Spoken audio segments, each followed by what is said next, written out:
नमस्ते मित्रों, कथा निधि चैनल पर आपका बहुत बहुत स्वागत है। हमारी आज की कहानी श्रीमती सुभद्रा कुमारी चौहान जी की लिखी हुई है। वही सुभद्रा कुमारी चौहान जिन्होंने बुंदेले हर बोलो के मुख हमने सुनी कहानी है, ये कविता लिखी थी। मेरे अधिकतर श्रोतागणों को ये कविता ज़रूर याद होगी, क्योंकि हमने अपनी हिंदी की किताब में उसे पढ़ा है और उस कविता ने हमें कितना प्रभावित किया था कि वो कविता बिना किसी प्रयास के ही सबको लगभग रट सी गई थी। तो हमारी कहानी का नाम है कान के बुंदे। सुभद्रा कुमारी चौहान जी की लिखी हुई कहानी है और वाचन मैं कर रही हूँ, अपर्णा रमेश। तो चलिए कहानी शुरू करते हैं। कीमत पर विचार करने का समय न था, अतः वे सीटी कोतवाल से मिलकर, जिससे उनकी बड़ी घनिष्ठता थी, हीरालाल को अपनी जमानत पर छुड़ा लाए। बूंदों के साथ ही 9 रुपए देकर वकील साहब ने हीरालाल को कचहरी भेजा और स्वयं भी कचहरी गए। किंतु दिन भर उनके मस्तिष्क में ये बात फिरती रही कि 2000 रुपए कीमत के बूंदे आखिर इसकी स्त्री के पास कहाँ से आए। इन बूंदों के साथ कौन सा कैसा रहस्य छिपा है। वकील साहब एक बार इस बात को जानने के लिए उत्कंठित हो गए। हिरासत से बाहर आते ही हीरालाल ने झुककर वकील साहब के पैर छू लिए। अभी तक तो वह वकील साहब को केवल अपनी नौकरी के ही कारण छोड़ न सकता था, किंतु आज से तो वह उनका भक्त भी हो गया और उसने मन ही मन निश्चय कर लिया कि चाहे इनके साथ रहकर मुझे अनेक विपत्तियों का क्यों न सामना करना पड़े, अब इस देवता आदमी का साथ आज जन्म न छोड़ूंगा। शाम को बूंदों को लिए हुए वकील साहब के एहसान के भार से दबा हुआ वह घर लौटा। जेब से बूंदे निकालकर पत्नी के सामने रख दिए। पत्नी कमला ने उत्सुकता पूर्वक पूछा, क्यों पसंद नहीं आए? हीरालाल बोला, वाह, पसंद क्यों नहीं आए? इतने अच्छे बूंदे और पसंद नहीं आते? बनने को भी दे दिए गए। कमला बोली, बूंदे बनने को दे दिए? पर मैं तो ये कहना भूल ही गई थी कि यह यहाँ के नहीं बने हुए हैं, ये तो मद्रास के बने हुए हैं। तब मैं बहुत छोटी थी, तब हम लोग बाबू के साथ मद्रास गए थे, वहीं माँ के लिए बाबू ने इसे खरीदा था। हीरालाल बोला, शायद यही बात हुई होगी, जब सुनारों ने बनाने से इनकार कर दिया होगा, तभी वकील साहब ने लौटाया होगा। हीरालाल ने बूंदों की कीमत के बारे में, अपने पकड़े जाने के बारे में और वकील साहब ने उसे किस तरह छुड़ाया, इस बारे में अपनी स्त्री से कुछ भी न कहा। शहर में प्लेग का प्रकोप हुआ। सब लोग शहर छोड़ छोड़कर बाहर झोपड़े बनाकर या बंगलों पर रहने के लिए निकल आए। वकील साहब ने अपने बंगले में नौकरों की एक कोठरी में हीरालाल को रहने की जगह दे दी। एक ही अहाते में रहते हुए संभवतः 2-3 महीने बीत गए, किंतु वकील साहब की पत्नी हीरा देवी और कमला से किसी प्रकार की जान पहचान न हो सकी। हीरा देवी ने उच्च कोटि की शिक्षा पाई थी। वह संस्कृत में काव्य तीर्थ और अंग्रेजी में बीए थी। दिखने में साधारण सुंदर स्त्री थी, पर स्वभाव जरा रूखा था। वह मौके मौके पर ही हंसती थी। साधारण लोगों से वह बातचीत भी कुछ कम ही करती थी। उन्हें अपने धन, विद्या और एक प्रतिष्ठित परिवार की कन्या होने का गर्व था। अपने आश्रित एक मुंशी की स्त्री से बातचीत करने में वह समय का दुरुपयोग समझती थी, इसलिए उन्होंने कमला को कभी न बुलवाया। इधर कमला इसके बिल्कुल प्रतिकूल थी। वह अनिंद्य सुंदरी थी। खूब गोरा रंग, आकर्षक आंखें, पतले पतले लाल होठ, जिन पर सदा हंसी खेलती रहती। वह बड़ी नम्र और मिलनसार भी थी। पढ़ी लिखी तो बहुत साधारण थी। हिंदी की पुस्तक के अतिरिक्त चिट्ठी पत्री लिख पढ़ लेती थी। अंग्रेजी के कोई कोई अक्षर पहचान लेती थी। फिर भी उसे व्यवहार ज्ञान था। गृह कार्य में कुशल थी। साधारण से साधारण कपड़े को भी वह ढंग से पहनना जानती थी। साधारण कपड़ों को भी वह इस ढंग से पहनती थी कि वह कपड़ा उसके शरीर पर मूल्यवान जान पड़ता था। 20 साल की उम्र होने पर भी 14 साल की किशोरी से जान पड़ती थी वह। उसके स्वभाव में एक प्रकार की लापरवाही और अल्लड़पन था, जो इस बात का साक्षी था कि इसने भी अपने जीवन में कभी अच्छे दिन देखे हैं। जिस दिन से कमला को मालूम हुआ कि हीरा देवी ने उसके इयररिंग मंगवाए और पसंद किए हैं, हीरा देवी से मिलने के लिए कमला की उत्सुकता और भी बढ़ गई। एक दिन दोपहर को वह हीरा देवी से मिलने गई। उसकी सूचना हीरालाल ने अपनी मालकिन को पहले से दे रखी थी। बरामदे में एक चटाई पड़ी थी। कमला उसी पर बैठ गई। साधारण सा आव भगत के बाद हीरा देवी पास पड़ी हुई कुर्सी पर बैठकर एक मासिक पत्रिका के पन्ने उलटने लगी। बीच बीच में वह कमला की बातों का उत्तर भी देती जाती थी। उन्होंने अपने किसी भी व्यवहार से ये प्रकट न होने दिया कि कमला के आने से उन्हें किसी तरह की प्रसन्नता हुई हो। प्रत्युत उन्होंने यही प्रकट किया कि उसके आने से उनके काम में कुछ बाधा ही पड़ी है। उनके मुंह के भाव से कुछ ऐसा प्रकट हो रहा था जैसे उन्हें कमला के रूप और लावण्य से ईर्ष्या हो रही हो। कमला एक साधारण जामदानी की कड़ी हुई गुलाबी रंग की साड़ी और वैसा ही ब्लाउज पहनी थी। हाथों में 3-3 कांच की चूड़ियां और कानों में वही हीरे के इयररिंग चमक रहे थे। वह इस आशा में थी कि हीरा देवी यदि कुछ भी उसके बूंदे के विषय में पूछेगी तो वह बातों ही बातों में उन्हें बतला देगी कि यद्यपि इस समय दिनों के फेर से वह उनके मुंशी की स्त्री है, किंतु वह भी किसी समय बड़े घर की कन्या थी और उसने भी अच्छे दिन देखे हैं। उसके पास एक नहीं अनेकों जेवर थे इन बूंदों की तरह। किंतु हीरा देवी ने उसके साथ बातचीत करने में जो उदासीनता दिखलाई, उससे कमला के आत्मसम्मान को धक्का लगा। वह यहाँ आकर पछता रही थी। वो उठकर घर जाने की आज्ञा लेने ही वाली थी कि उसी समय हीरा देवी किसी कार्यवश कुछ देर के लिए भीतर चली गई। कमला को रुक जाना पड़ा। वह वहीं चटाई पर बैठी उसी मासिक पत्रिका के पन्ने उलटने लगी। ठीक इसी समय वकील साहब ने घर में प्रवेश किया। कमला वकील साहब को पहचानती थी, किंतु वकील साहब उसे न जानते थे। कमला उठकर खड़ी हो गई और कहीं छिप जाने का स्थान ढूंढने लगी।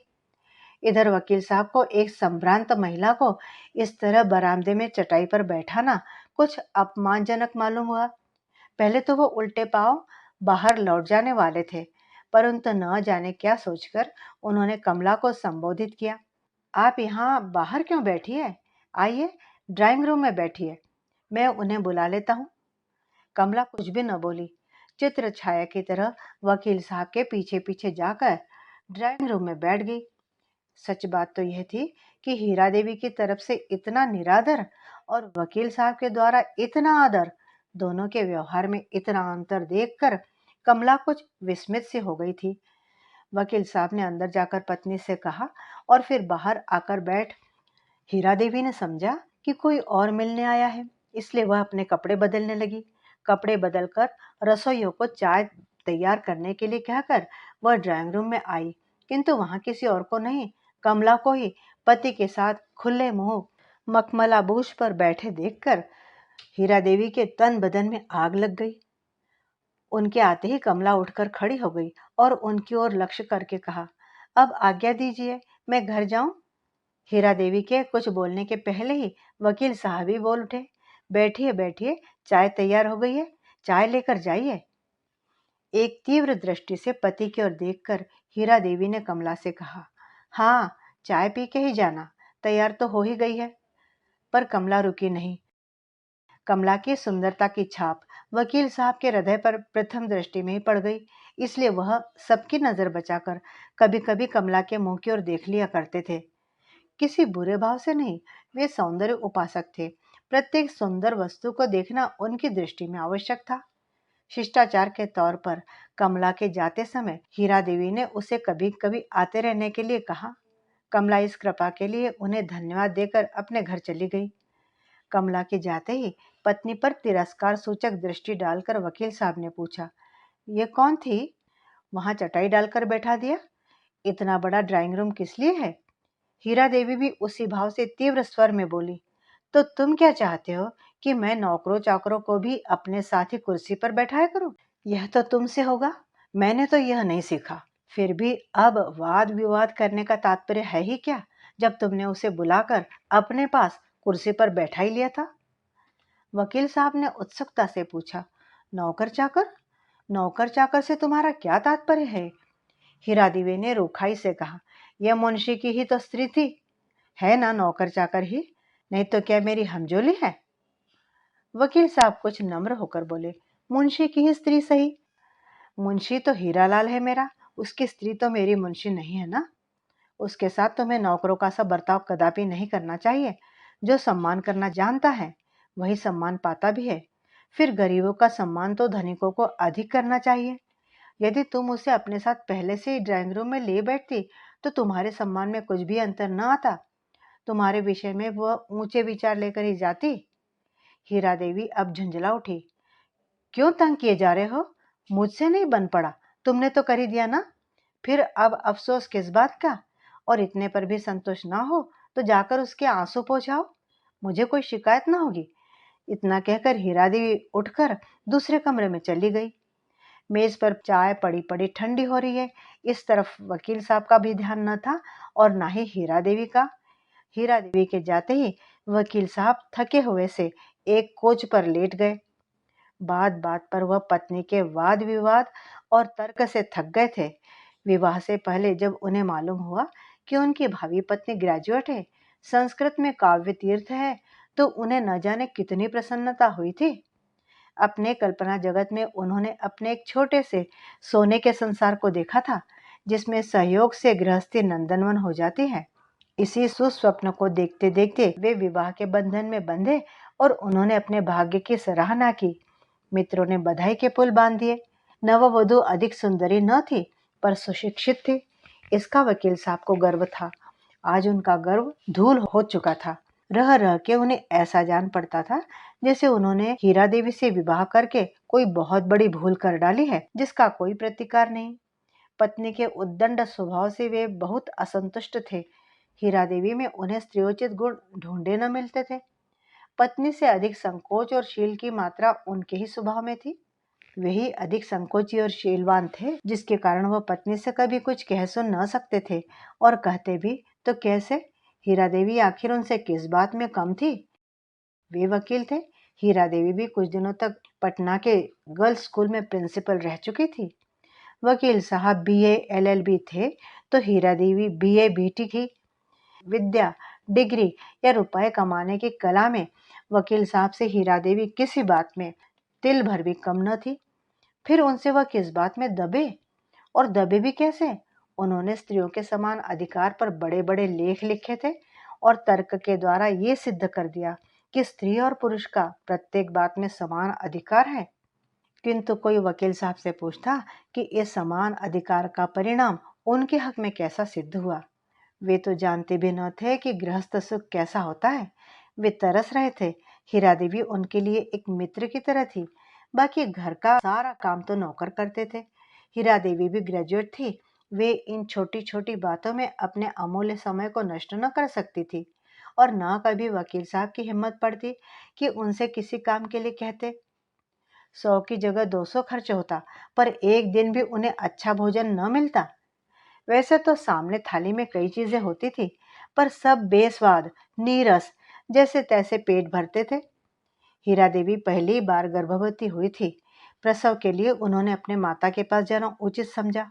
वकील साहब ने इसे ज्यादा ठीक समझा, क्योंकि यहाँ इनके घर में दूसरी कोई स्त्री थी नहीं। अतः गर्भ के छठे मास से ही हीरा देवी अपने माँ के घर चली गई। एक दिन कचहरी से लौटकर वकील साहब चाय के लिए बैठे ही थे कि हीरालाल एक थाली में कुछ मिठाइयाँ, जो एक सुंदर बेल बूटेदार रूमाल से ढकी थी, लेकर आए।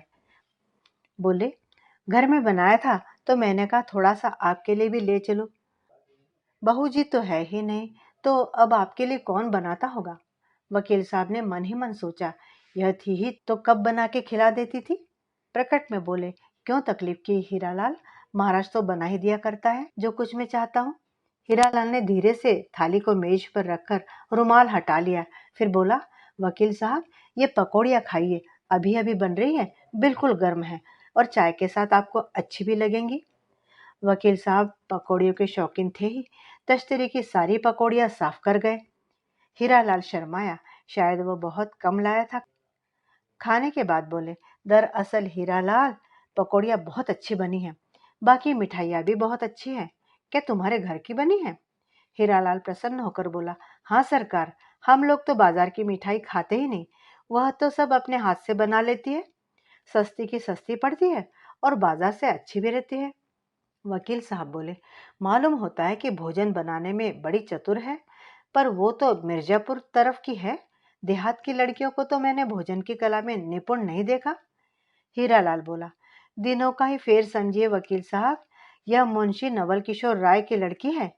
एक हीरा डाकू ने ऐसा जबरदस्त डाका डाला कि इनका सब कुछ लूट ले गए। इन्हें अपनी माँ के साथ मामा के घर मिर्जापुर में रहना पड़ा। देहात में रही तो क्या हुआ, इनकी माँ बहुत चतुर थी, उन्होंने ही इन्हें सब कुछ सिखाया। उन कान के बूंदों के अतिरिक्त मोतियों का एक चंद्रहार भी उनके पास है। वकील साहब, मैं क्या बताऊं, उसके हाथ में जैसे जादू है। मामूली दाल भात बनाती है, पर इतना स्वादिष्ट कि क्या बताऊं। वकील साहब आश्चर्य से बोले, अच्छा, यह मुंशी नवल किशोर राय की कन्या है? वह तो इलाहाबाद के बड़े भारी वकीलों में से थे, तभी यह इतनी चतुर है। हीरालाल ने प्रसन्नता का भाव जाहिर करते हुए कहा, वकील साहब, गुस्ताखी माफ हो, एक अर्ज करता हूँ, आप कल सवेरे मेरे झोपड़े में ही भोजन कीजिए, हम गरीबों के भोजन का स्वाद भी लीजिए। वकील साहब को अपने मुंशी के यहाँ भोजन करना जरा उचित न मालूम हुआ, सो बोले, क्यों तकल्लुफ करते हो हीरालाल, ये जो इतनी चीजें लाए हो यही मेरे कल तक के लिए काफी है, फिर क्यों तकलीफ करते हो। हीरालाल बोला, इसमें तकलीफ की क्या बात है जी वकील साहब, उसका तो स्वभाव ही ऐसा है कि अगर 10 खाने वाले आ जाए तो उसे 10 गुनी खुशी होती है।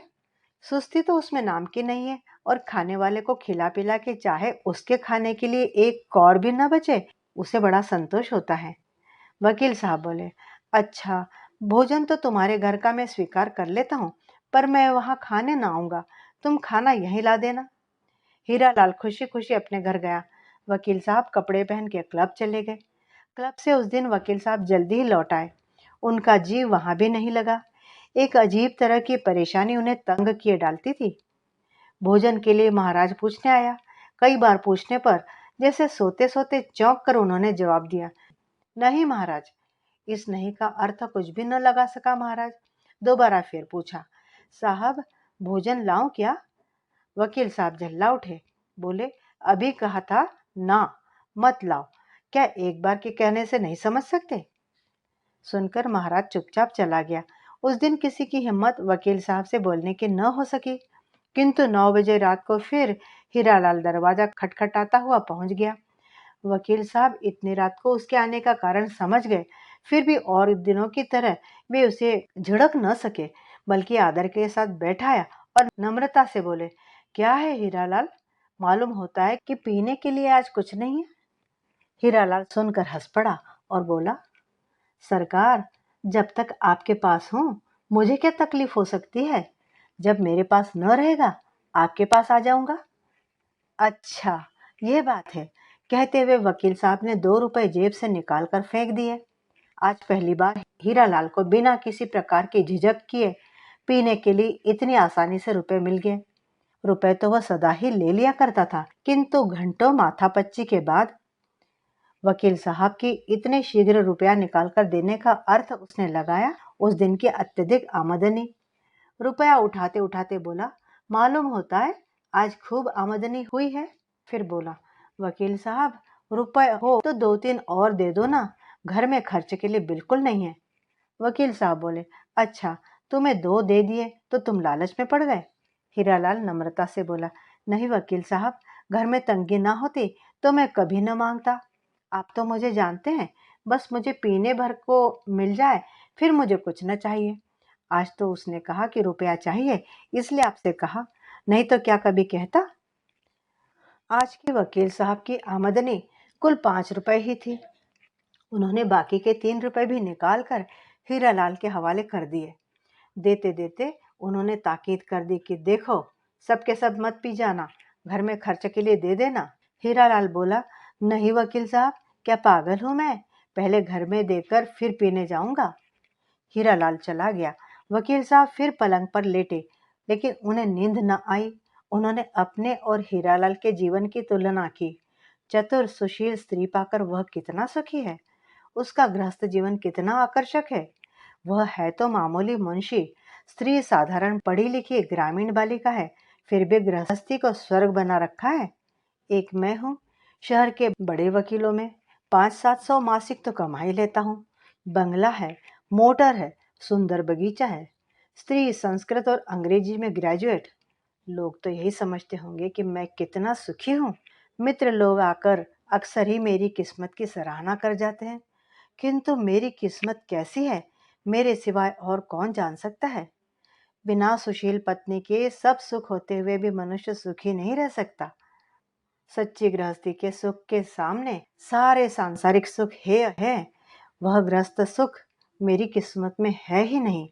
काश मैं भी किसी मामूली पढ़ी लिखी स्त्री से ही विवाह करता और वह सुशील होती तो जीवन कितना सुखी होता। यदि सुशीला ना भी होती तो कम से कम बात बात में उसका तर्कशास्त्र तो न चलता, हर बात में वह अपनी विद्वत्ता तो न हाँकती। किंतु यहाँ तो बात ही और है। हीरा अपने सामने मुझे कुछ नहीं समझती है, दूसरों के सामने मैं उसे कुछ भी कहने से डरता हूँ कि ना जाने कैसा उच्छृंखल उत्तर दे दे, फिर मुझे लोगों के सामने लज्जित होना पड़ जाए। इसी प्रकार जितना ही मैं उससे दबता हूँ, वह मुझे दबाती जाती है। मैं स्त्री को समान अधिकार देने का विरोधी नहीं हूँ, किंतु हीरा इतना समझती कहाँ है। वह तो अधिकार पाते ही उसका दुरुपयोग करने लगती है। स्त्रियों के लिए कोमलता, लज्जाशीलता और नम्रता बहुत आवश्यक है, पर ये बातें कहाँ है हीरा में। किंतु इसमें हीरा का दोष क्या है? दोष तो उसकी शिक्षा का है। फिर मैं शिक्षा को भी दोष कैसे दूं? उसी की छोटी बहन मीरा भी तो एमए में पढ़ रही है, इतनी सुशील लज्जाशील है कि सीधी तरह आंख उठाकर बात नहीं करती। कुछ नहीं, सब मेरी किस्मत का ही दोष है। मेरी किस्मत में गृहस्थी सुख नहीं था, फिर मुझे सुशीला पत्नी कैसे मिलती। उन्होंने मन ही मन कमला और हीरा की तुलना की। कमला उन्हें साक्षात लक्ष्मी सी और हीरा अहंकार और अभिमान की प्रतिमा सी जान पड़ी। वह पहले ही दिन अपनी दृष्टि में कमला के रूप पर मुग्ध हो गए थे। आज वह उसके गुणों की भूरी भूरी प्रशंसा कर रहे थे। किंतु इतना वह जानते थे कि जीवन में अनेक बार ऐसे अवसर आते हैं जब इंद्रिया मनुष्य को अपना दास बना ले। यह जानते हुए भी मनुष्य अनजान बन जाता है, समझदार भी नासमझ हो जाता है।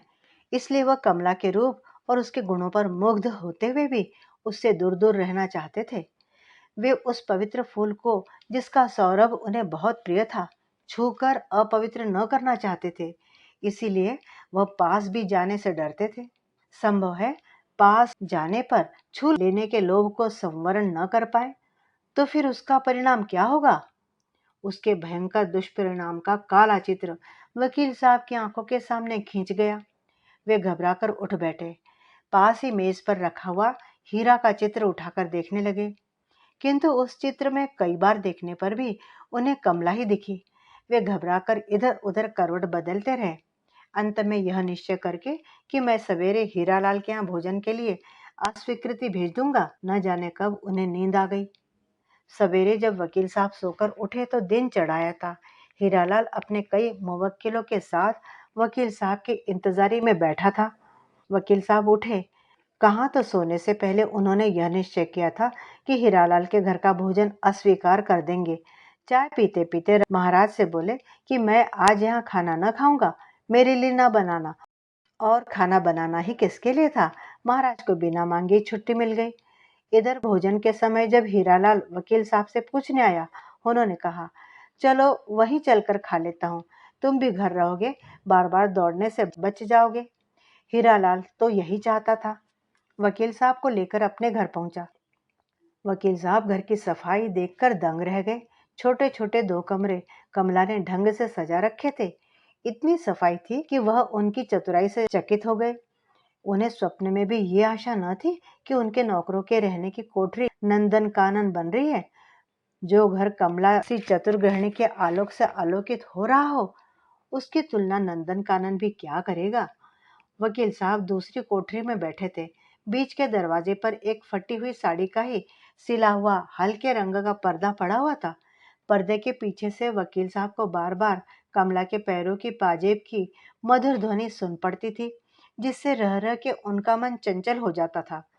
जिन पैरों के पाजेब की मधुर ध्वनि वकील साहब के हृदय को दोलायमान किए डालती थी, उन पैरों को एक बार चूम लेने के लिए उनका मन आतुर हो उठा। हीरालाल ने आसन बिछाकर पानी रखा। कमला थाली परोसकर ले आई।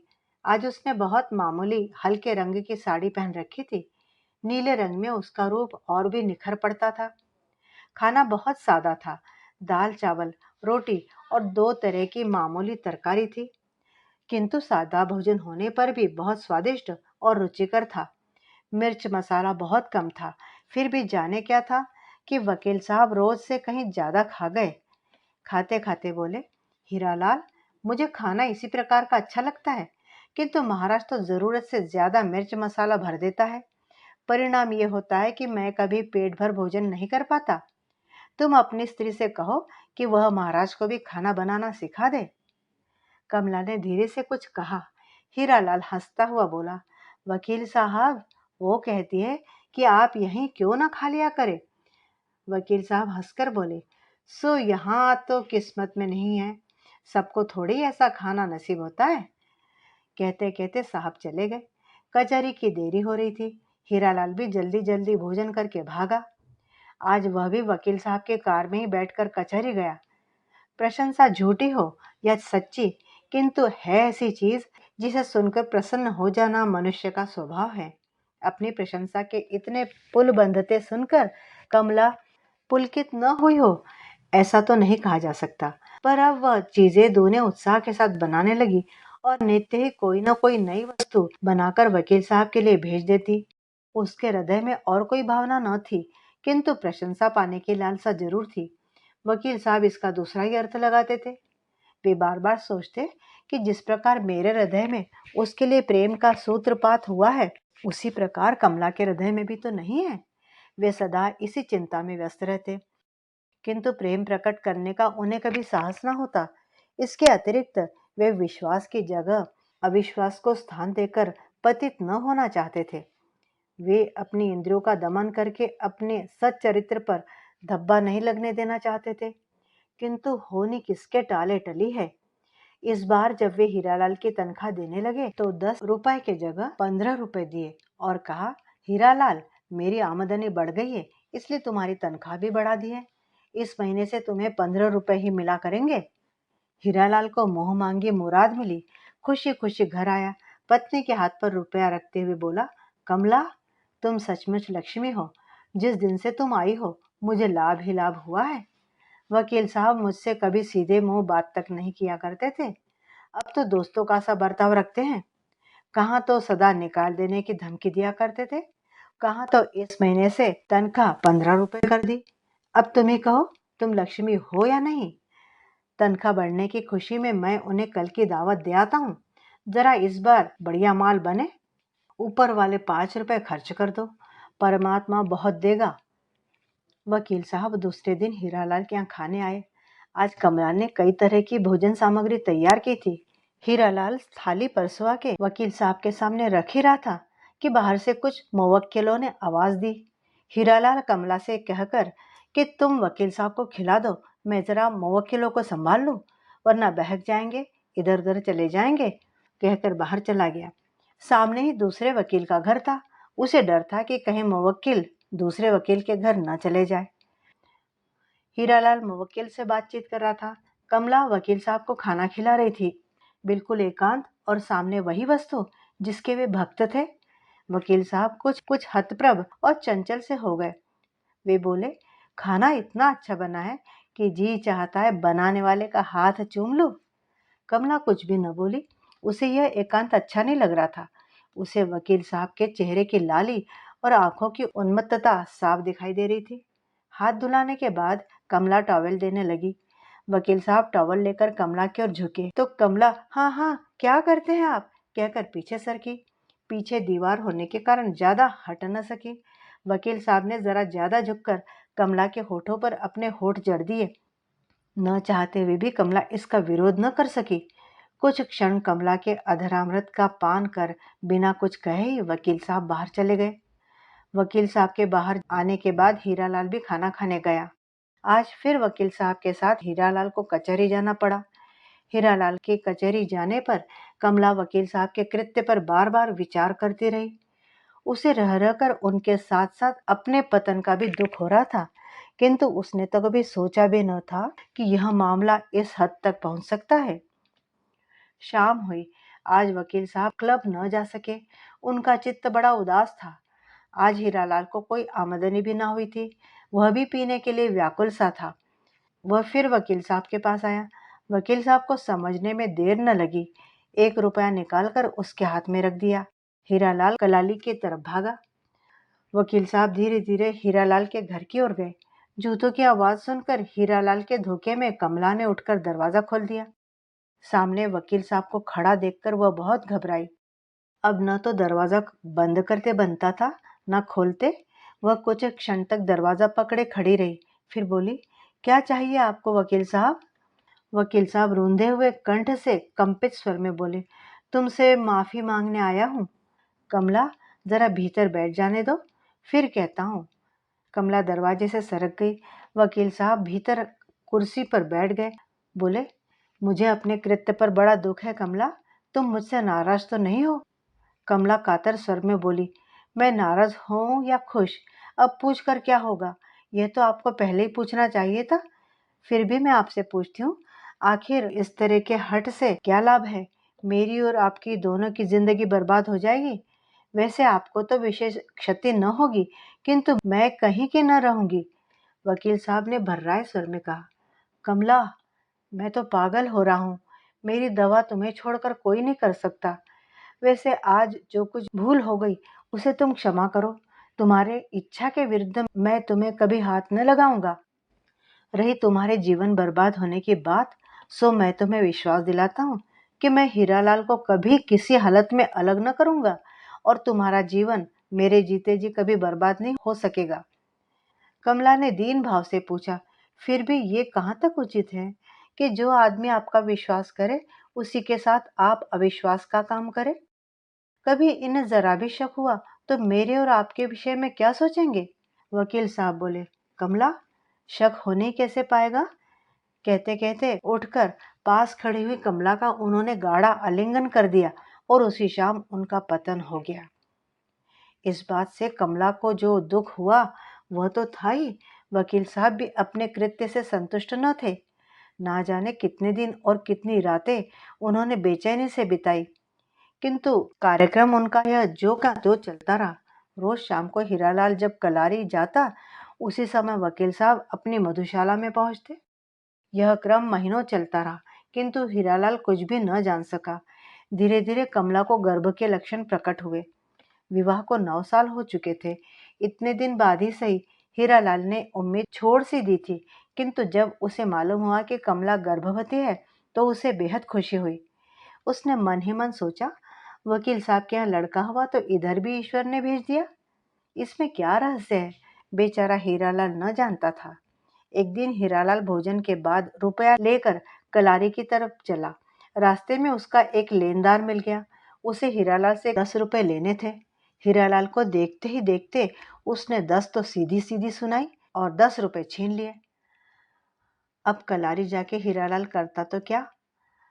लाचार होकर घर की तरफ लौट पड़ा। घर आकर अपने घर में उसने वकील साहब को बैठा पाया।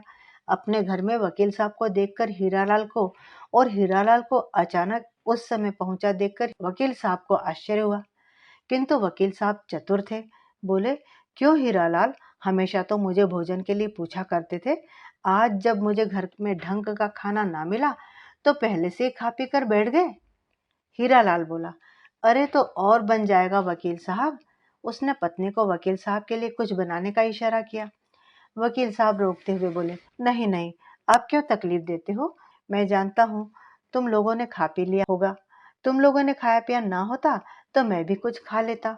फिर कुछ हंसकर बोले, और तुम्हारा क्या हाल है? मालूम होता है आज चढ़ाई नहीं है। हीरालाल के हृदय में कुछ आशा का संचार हुआ। इस समय मदिरा से अधिक आकर्षक कोई दूसरी चीज दुनिया में उसकी दृष्टि में न थी। बोला, चढ़ाता कैसे वकील साहब? एक साला लेनदार मिल गया, रुपए छीन लिए, फिर मैं कलारी तक गया ही नहीं। जाकर भी क्या करता? वहां कहीं दूसरों को पीते देखकर और जी खराब होता मेरा। आपके पास हो तो जिला लो, नहीं तो बिना खुराक के मर जाऊंगा। जेब में से 5 रुपए का नोट निकालते हुए वकील साहब बोले, मेरे पास छुट्टा रुपया नहीं है और तुम्हें रुपया देते हुए डर लगता है। नशे के झोंक में ना जाने कितने की पी जाओ। हीरालाल बोला, नहीं सरकार, ऐसा भी कहीं हुआ है? मैं तो उतनी ही पीऊं जितनी की मेरी खुराक है। बस 1 रुपया 8 आना। हीरालाल नोट लेकर जाते जाते कमला से बोला, वकील साहब को कुछ बना के खिला जरूर देना।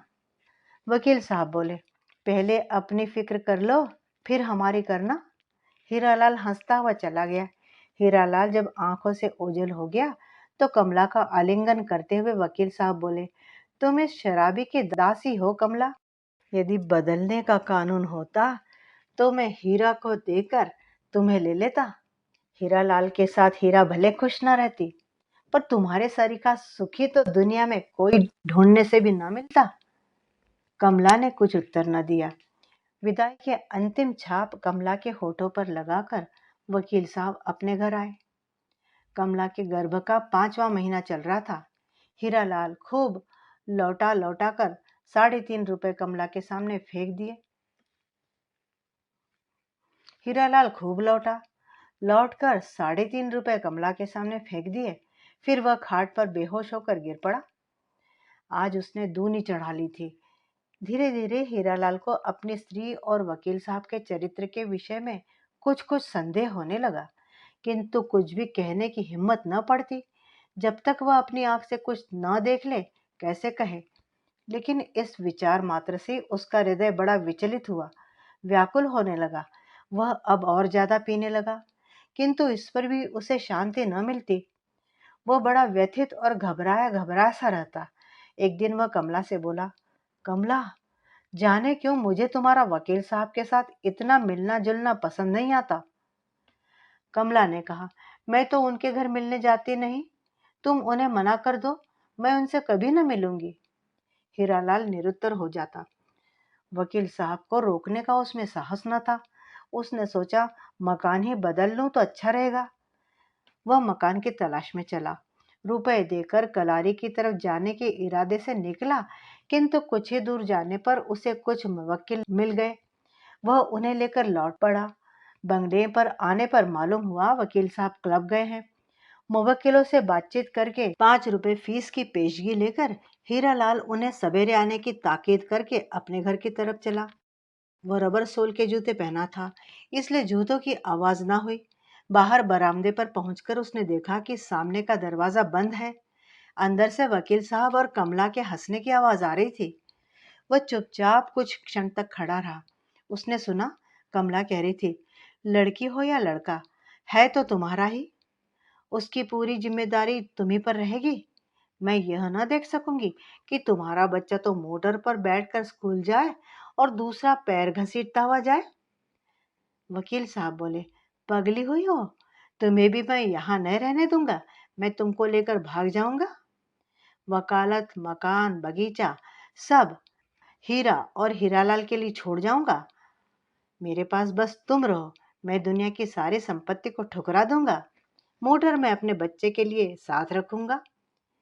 कहीं भी रहूंगा, कमा खाऊंगा। होना तैयार इस बात के लिए?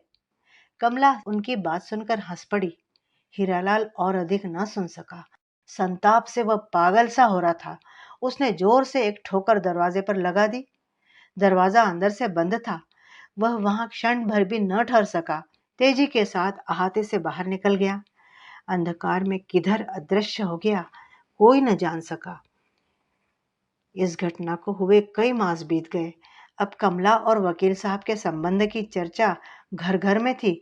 संदेह तो लोग पहले से ही करते थे, किंतु हीरालाल के इस प्रकार अचानक लापता हो जाने से कोई संदेह का कारण ना रह गया। एक सखी ने कुछ गोलमाल करके हीरा देवी को भी लिखा। यह भी लिखा कि वह फौरन चली आए। इसके एक ही दिन पहले हीरा देवी को पति का पत्र मिला था, जिसमें लिखा था कि यहाँ कई तरह की मौसमी बीमारियां फैली हैं। ऐसे समय में तुम बच्चे को लेकर यहाँ मत आना, मैं स्वयं तुम्हें लेने आऊंगा। अब हीरा देवी पति के असली मतलब को समझी। उनके सिर से पैर तक आग लग गई। उसी दिन रात की ट्रेन से वह रवाना हो गई। उनके पहुंचने से 15 दिन पहले बंगले में ही एक कमरे में कमला को कन्या हुई थी। हीरा देवी के इस प्रकार अचानक पहुंचने की वकील साहब को संभावना न थी। वह किम कर्तव्य विमूढ़ से हो गए। उनकी समझ में ही न आया कि क्या करे। पहुंचने के कुछ ही घंटे बाद हीरा देवी ने देखते देखते कमला को बच्ची समेत बंगले से बाहर निकाल दिया। बंगले से निकलते समय कमला वकील साहब के दफ्तर की तरफ मुड़कर बोली, मुझे उन कोठरी में से एक में रहने दो। मैं इतना नन्हा सा बच्चा लेकर कहाँ जाऊं? फिर मुझसे चला भी तो नहीं जाता। वह अपनी बात पूरी भी न कर पाई थी कि अचानक हीरा देवी आ गई। डांट के बोली, सीधी निकल जाओ।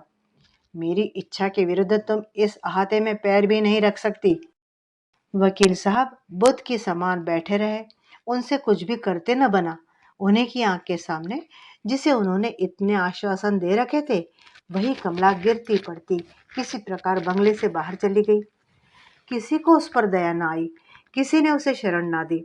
अपने पाप के फल को हृदय से लगाए संताप के आंसू बहाती हुई कमला निरुद्देश भाव से चली जा रही थी। मित्रों, अभी आप सुन रहे थे श्रीमती सुभद्रा कुमारी चौहान की लिखी हुई कहानी कान के बुंदे। वाचन कर रही थी मैं, अपर्णा रमेश। उम्मीद करती हूँ कि कहानी आपको अच्छी लगी होगी। अगर अच्छी लगी है तो एक लाइक जरूर कीजिएगा। कमला एक खानदानी घर की बेटी थी। क्या वह इस अनैतिक आचरण को शुरुआत में ही रोक नहीं सकती थी? आखिरकार इस अनैतिक आचरण का भारी खमियाजा किसने भुगता? वकील साहब ने, कमला ने, या फिर हीरालाल ने? कमेंट बॉक्स में ज़रूर लिखिएगा। चैनल पे नए हैं तो चैनल को सब्सक्राइब भी ज़रूर कर लीजिएगा। कहानी सुनने के लिए बहुत बहुत धन्यवाद। आपका दिन शुभ हो।